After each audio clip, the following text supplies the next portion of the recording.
Welcome to the Premier League Review Show here on the Commentary Hub, also live on JB Sports, focused on football, Commentary Hub 2 as well. Also partnered with Storm FM. I'm Russ Vernon and I'm your host again for today. I'm joined by three brilliant guests with me to go over the Premier League action at the weekend. There's plenty of good action at the weekend as well to tell you about in the Premier League. Scores up on the screen in the order that we're going to be covering the games this afternoon. Early evening. So we've got Manchester City against Spurs, which finished 3-3. Burnley against Sheffield United, 5-0 win for Burnley. A 1-0 win for Everton away at Nottingham Forest. 2-1 win for Arsenal over Wolves. 3-1 for Brentford against Luton. Liverpool, game of the weekend for me. 4-3 winners over Fulham. We'll touch on that a little bit later on. Newcastle against Manchester United. 1-0 win for Newcastle. Chelsea beat Brighton by 3-2 in the game, which saw Conor Gallagher sent off for Chelsea and then managed to hold on for that one. West Ham Crystal Palace 1-1 draw yesterday. I covered that for the channel on the Commentary Hub, JB Sports, and focus on football and Commentary Hub 2 as well. We also had Bournemouth against Aston Villa, which ended in a 2-2 draw, which we'll go over shortly as well. But first, before we go into those games, let's say a quick hello to our guests this evening. Let's say hello to Paul first. How are you doing today, Paul? You okay, mate? I'm good, thank you, Ross. How are you? Yes, I'm really good. Thank you, Paul. Thanks for joining us this afternoon. Also, we've got back on the Premier League Review Show and previous shows. We've got Key back with us. How are you doing, mate? You okay, mate? Yeah, I'm very well, thanks, mate. Thanks for having me back on. No problem, Matt. Good to have you back on, my friend. And making a debut here on the Commentary Hub, JB Sports Commentary Hub 2 is Molly Sumpter. How are you doing, Molly? You okay? Very well, thanks. Great to be on the show. Yes, some good games we're going to be discussing this afternoon. And we're going to start off with the game which Paul described the action of for us yesterday afternoon at the Etihad Stadium. Manchester City 3, Tottenham Hotspur 3. 2 goals in the opening 10 minutes in that game, and both were scored by Son. First in the right end, giving Tottenham a 1-0 lead. He then put through his own net on 9 minutes to level the scores. Foden then puts the team in front on 31 minutes with an assist from Alvarez. Lo Celso pulled one back and equalised, making 2-2 in the 69th minute. Son set up that one as well. Grealish scored in the 81st minute to put City back in the lead with an assist from Erling Haaland. And then Dejan Kulusevski scored in the 90th minute to give Tottenham a 3-3 draw. And it was a fantastic game of football, Paul, it must be said. Part of our Sublime Sunday double-header that we had on the channel yesterday. But what a fantastic game of football we witnessed at the Etihad Stadium yesterday afternoon. Yeah, it was quite something, wasn't it? I was very surprised when Spurs took the lead because Manchester City was putting the pressure on early. They was pressing Tottenham and forcing them back, and then one break and City was behind. I somehow felt sorry for Son. I don't think there's much he could have done about the own goal that he scored. It was whipped in, and he got his foot on the end of it. Of course, it could have gone anywhere. Unfortunately, it just diverted into his own goal. Phil Foden's goal was good. He had basically the entire 6-yard box almost to score from, really, didn't he? He was just on the edge of the 6-yard box. Spurs' defences collapsed, and he just put it past Vicario. And I think, really, to be honest, Manchester City could have probably advanced on that lead. In fact, they could very well, in the end, have been 5 or 6 up by half-time. Of course, they hit the woodwork twice. One's from Jeremy Doku, which hit the underside of the bar in the post. And, of course, one from Alvarez as well. And, well, one miss that you wouldn't expect was Erling Haaland from 6 yards out. He had the entire goal to aim for, and he managed to put it wide. So really, I think Manchester City will probably look to that as the reason why they didn't take all 3 points in the end, as Spurs sucker punched them twice in the second half. But overall, Ross, it was a fantastic game to watch. It was, Paul. And just a quick question to you, mate. Out of the two managers, Pep Guardiola and Ange Postecoglou, who would you say was the happier manager coming full-time yesterday for you, Paul? I think it would be Ange Postecoglou. I think really, like I said, the game could have been dead and buried at half-time. It wasn't. Chances were not taken. I think Pep will be quite upset at the fact and will probably look at it as 2 points dropped. For Ange Postecoglou, it does stop a rut of 3 straight defeats. So I think he'll look upon this as something to build on.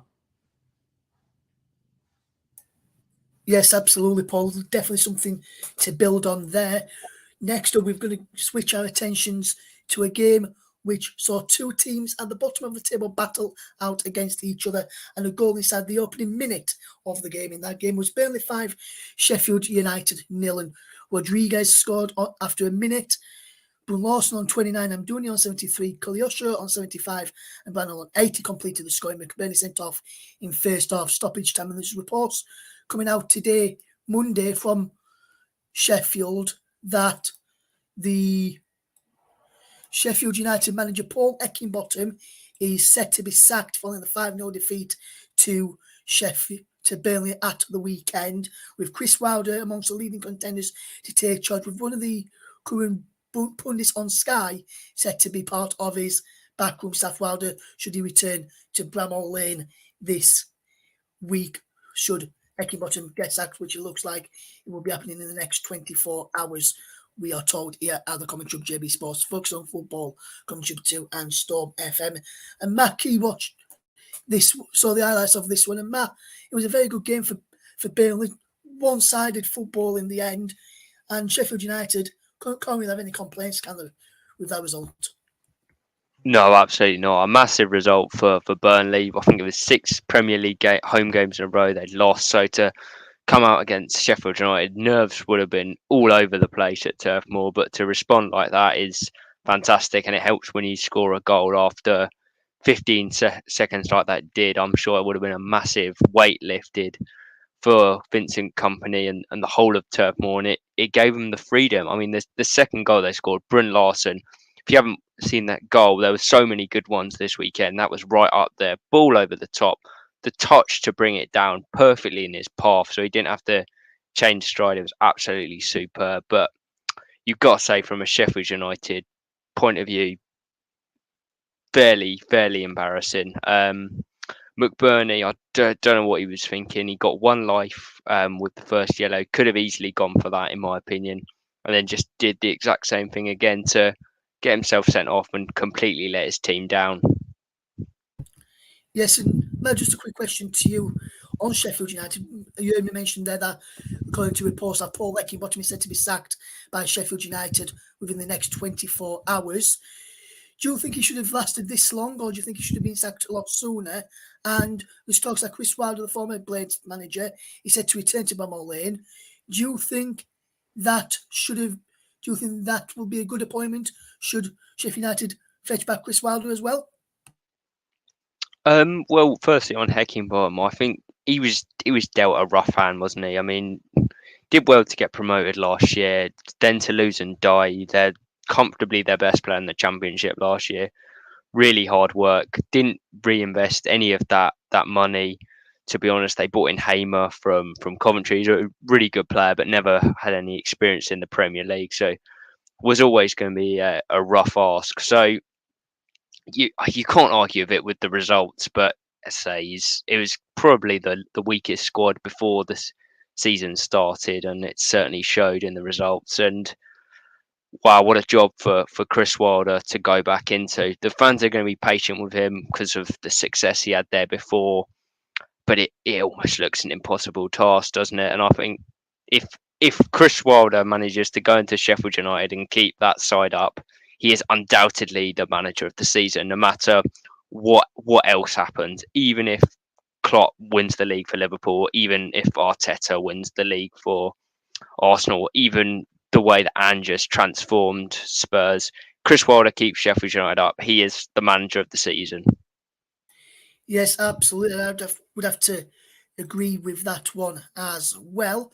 Next up, we're going to turn our attentions now to the game which took place at the City Ground on Saturday evening, which saw Nottingham Forest lose 1-0 to Everton. Everton's first win since their 10-point deduction in the Premier League. And a Dwight McNeil goal, well taken as well, was enough to beat Nottingham Forest. Forest had their chance of their own and were denied a penalty from what I saw on some of the images that I saw from circling social media following a shirt pull late last night. I saw the images of that, and it was a clear shirt pull for Nottingham Forest, which should have been a penalty kick, which I was surprised it wasn't given.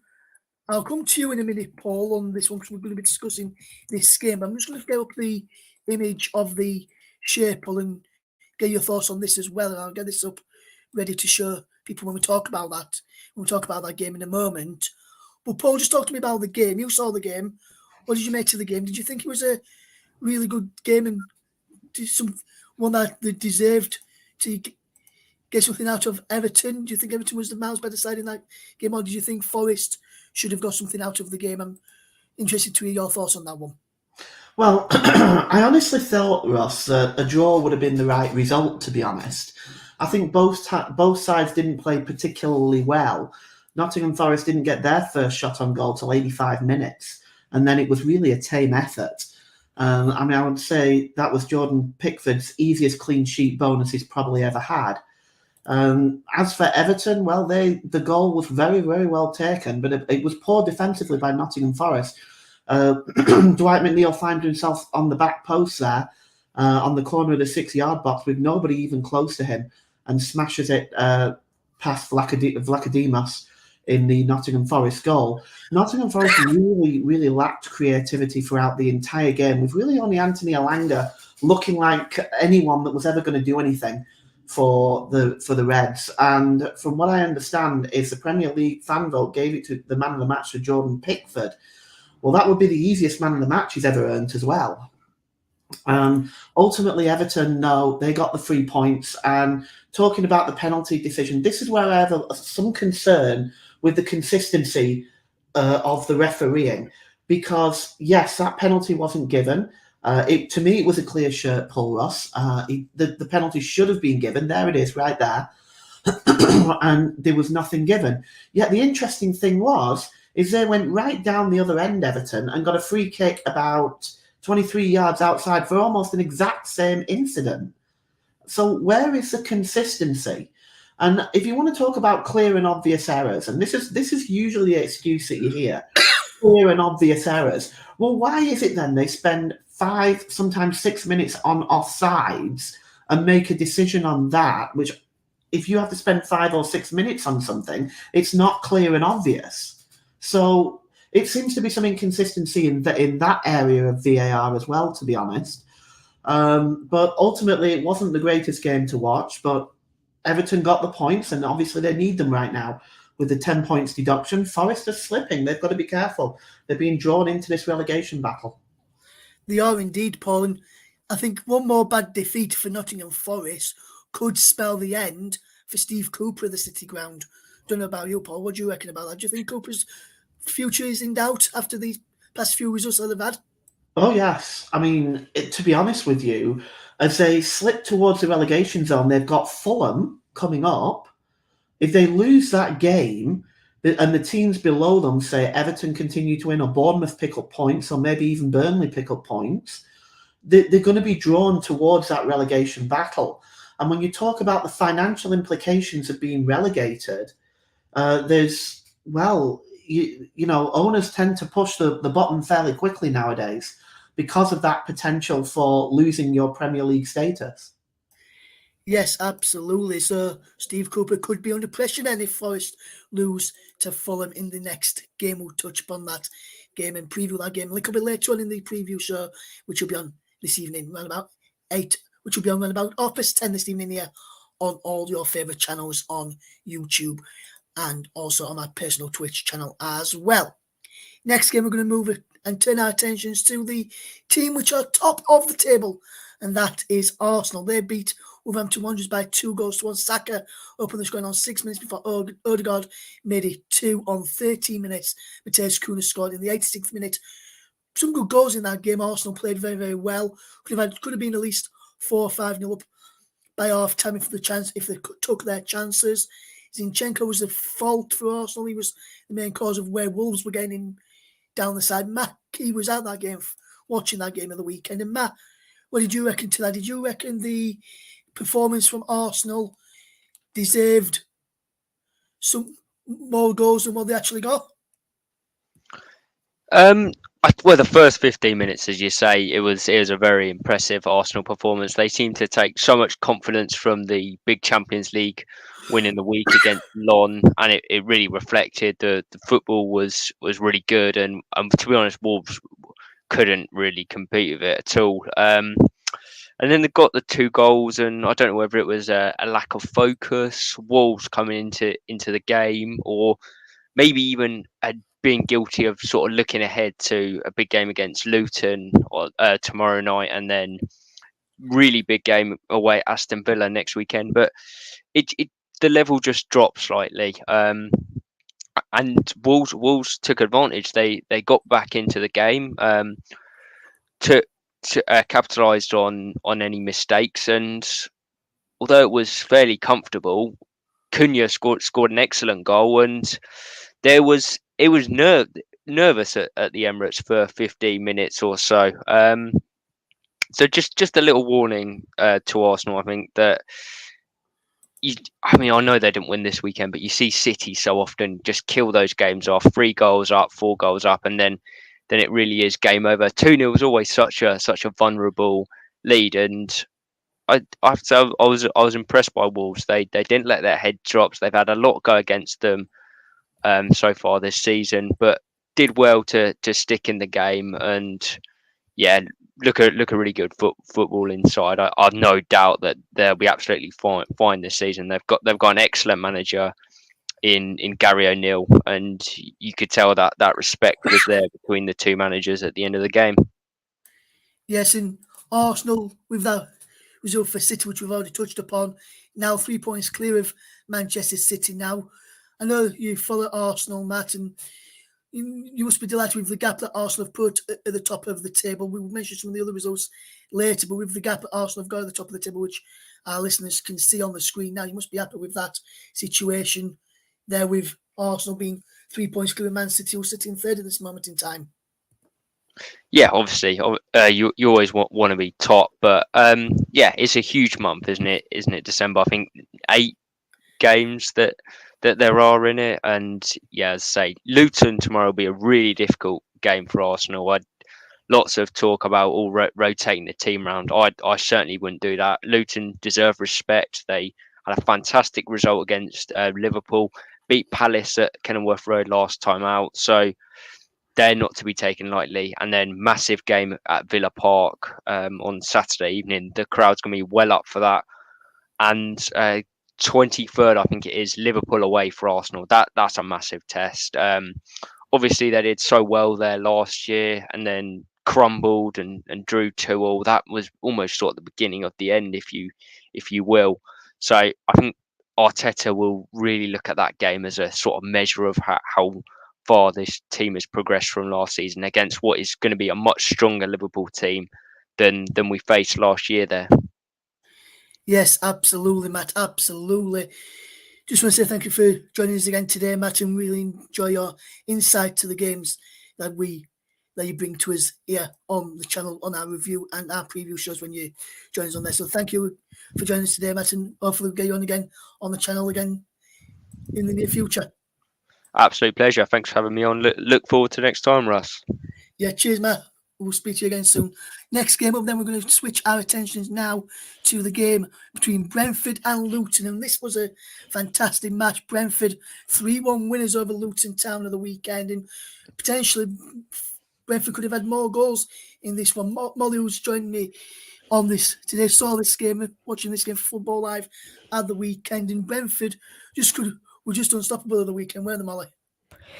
Yeah, I think, to be honest, I wouldn't say that they're unstoppable in the first 45 minutes. They really almost looked like they forgot how to score in the opening 45. And you could hear from the crowd the frustrations towards Brentford because they've got so many strong attackers. You've just got to look at Umbermo, Visser. They're all people who are very, very capable of bagging goals, but they just couldn't seem to break down Luton enough. It was that kind of final pass and being clinical enough within the box to capitalise on all of the chances they were making. I think Luton were yet to have a single chance in the first half. Brentford having somewhere around 15, I believe, but just could not convert any of those, as I said. But I think it all kind of changed in the second half for Brentford as Luton lost Tom Lockyer at half time, which was a massive, massive blow to their defence. I think that really, really shook the Luton defence. They all looked a bit all over the place, a bit unsure of what to do without him holding that back line. But it just kind of let Brentford in enough that they could bag those 3 goals in. I do think towards the end of the game that Luton did get a bit unlucky. They had that goal disallowed for offside and they did manage to get one back against Brentford. But I think overall, you've got to look at it as the better team did win, but I don't think it was a completely convincing win. As a Brentford fan, I think it was a brilliant game of football to watch in terms of the football that was being played around the pitch, but you do have to turn your attention to all of the chances that they didn't take in that first half. And Luton did look quite threatening on their counter-attacks when they did get forward. And I think Brentford did allow them in slightly too much in that game. But at the end of the day, it's home to Luton. As a team that has been in the Premier League for 2 years now, you would be expecting to win those games. And ultimately, it will do them the world of good, Brentford. I think they had 2 losses before this game, and it really they needed this to build back that confidence. And I do think it'll be quite a knock to Luton on the other hand.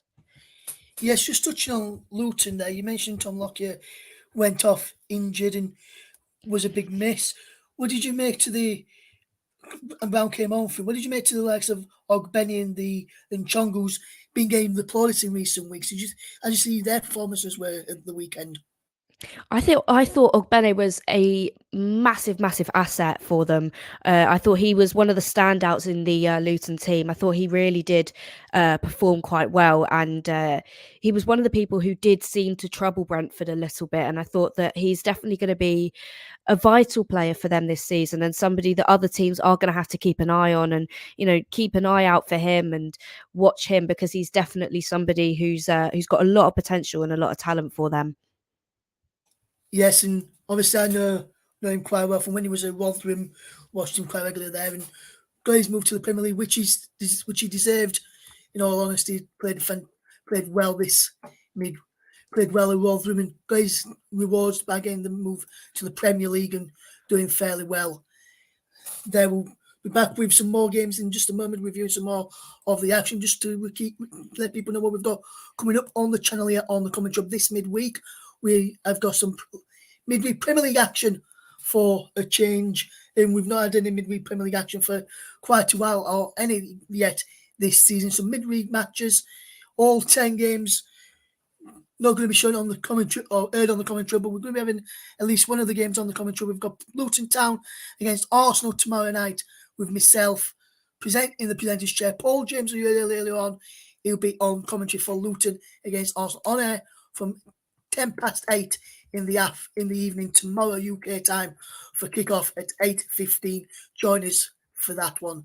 Then we've got, and hopefully we'll have some more games on the Wednesday to keep up to date with for you on the Commentary Hub as well. But we'll keep you up to date with what we've got coming up on the channel via our Twitter feed. Our Commentary Live 1 is the best place to follow us and best place to see what we've got coming up here on the channel as well. Also, Focus on Football, you can follow them on Twitter as well. Just drop me a message on Commentary Live 1 and I'll send you their details over so you can follow those as well. Now, we're going to turn our attentions back to the action from the weekend and go to a game which, for me, was I mentioned it to the start, game of the weekend. It was the game which took place at Anfield yesterday. Liverpool 4, Fulham 3. Trent Alexander-Arnold with a brace in that one. Potentially his first one His first one went down as an own goal from Bill Leno, but fantastic strikes nevertheless, especially the second one, which was set up by Tsimikas for that one after they came from 3-2 down Liverpool with scoring 2 goals, one in the 87th minute through Endo and one in the 88th minute from Trent Alexander-Arnold. Some of the stats, just to quickly tell you about, Liverpool had more possession, more attempts at goal, more shots on target, and Fulham's goalkeeper kept 8 saves compared to Liverpool's 2, but Liverpool were the better, and from what I saw on the Isles, were the better of the side in that game, but Fulham didn't lie down, and Molly was a fantastic match at Anfield yesterday. For me, it was the game of the weekend. What a game, and what a game for neutrals and watch that game and saw 7 goals at Anfield yesterday afternoon. Yeah, it was an absolute thriller at Anfield yesterday. I think up there with probably one of the best games we've seen so far this season, and a result that you really wouldn't have expected going into that game. Liverpool, who have been absolutely flying so far this season, and Fulham really giving them a run for their money, despite the fact that you can 100% say Liverpool were the stronger side in that game. Fulham definitely put up such a good fight to them, really keeping the game going till the very last minute.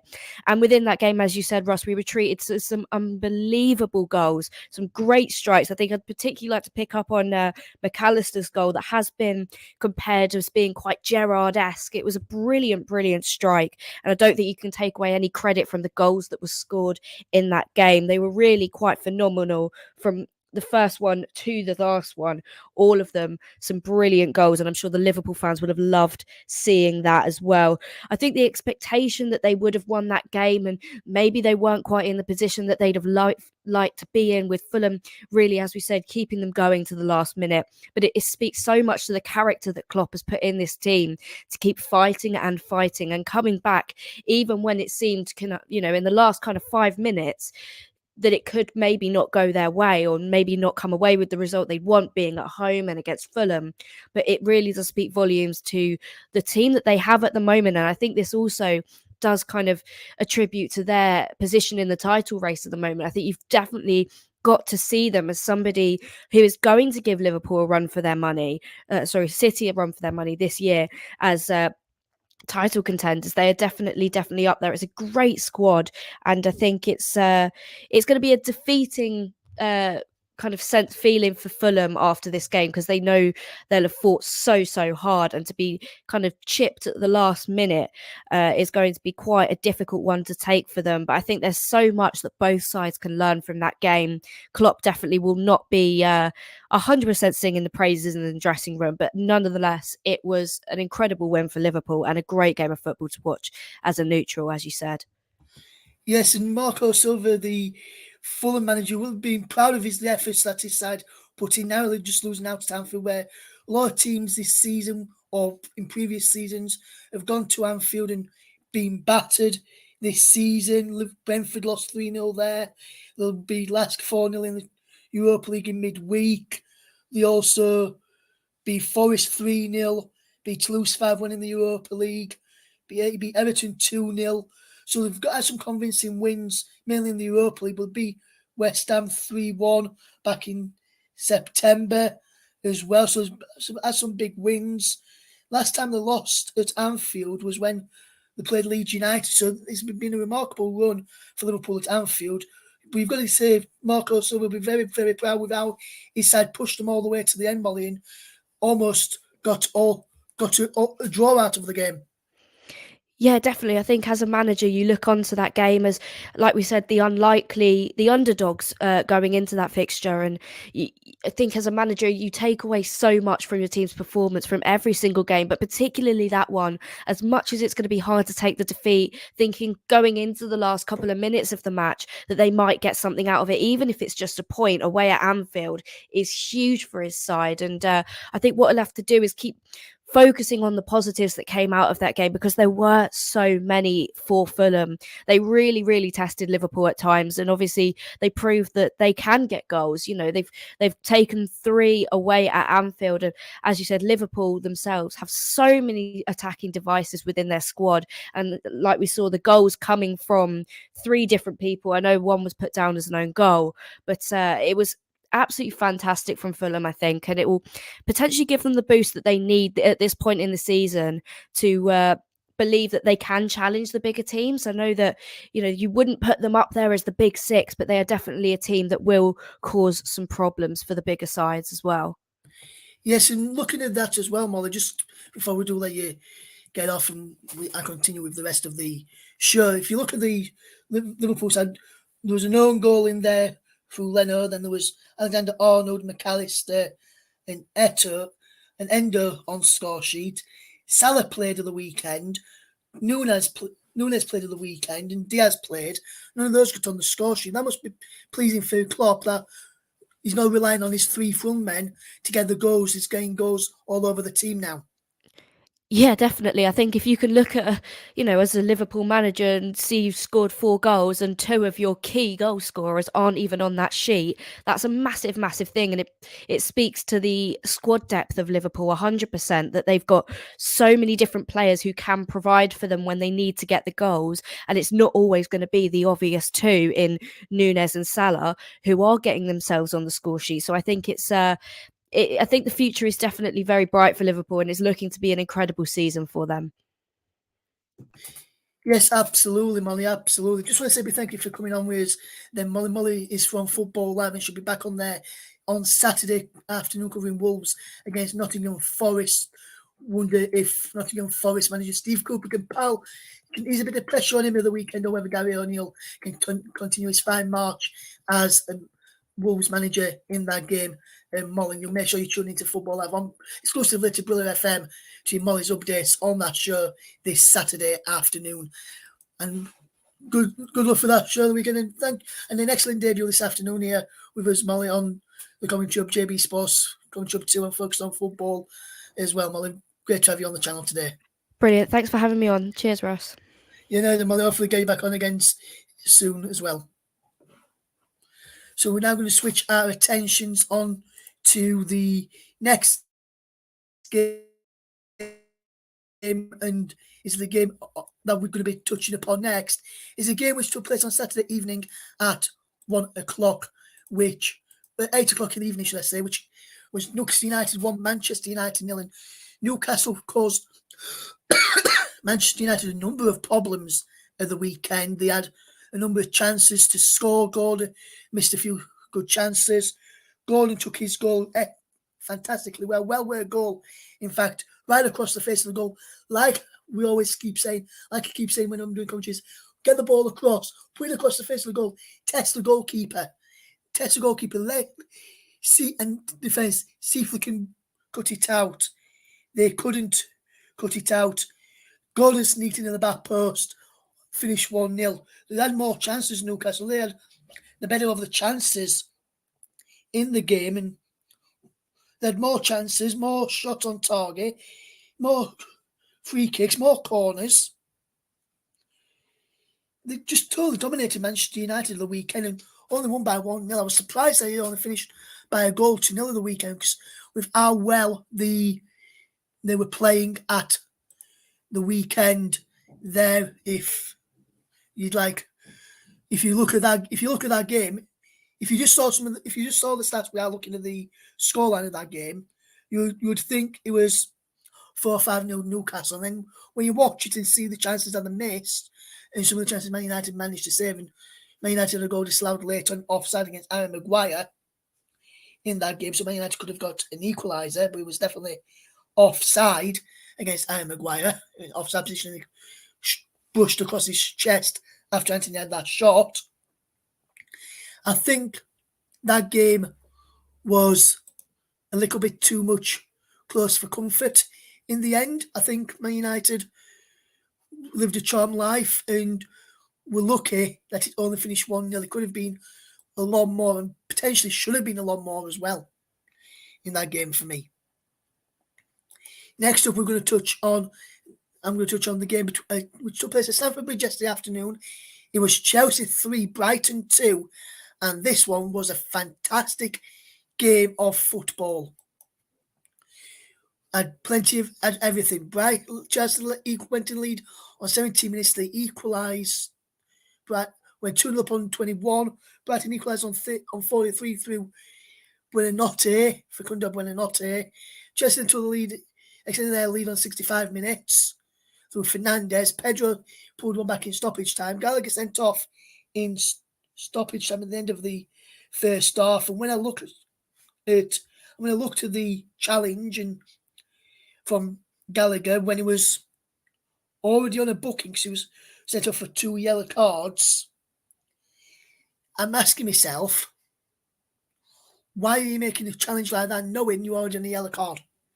Because anybody knows what referees like and those sort of challenges are like is the review of yellow cards. So he could have no complaints. I don't know why he was complaining, but there was no complaints from me when I was watching that, as if to say, why is he getting sent off here? My initial action was, why was Gallagher being so stupid to get sent off and get another booking like he did when he was already on a yellow card? In the end, Brighton played well, had some good chances in the game, just couldn't capitalise on those chances. They had most attempts. They were the best side in the game, Brighton, just couldn't capitalise on that despite Chelsea being down to 10 men for the entirety of the second half, with Gallagher getting sent off in first half stoppage time. So I was a bit surprised with that in the end, and I was very surprised that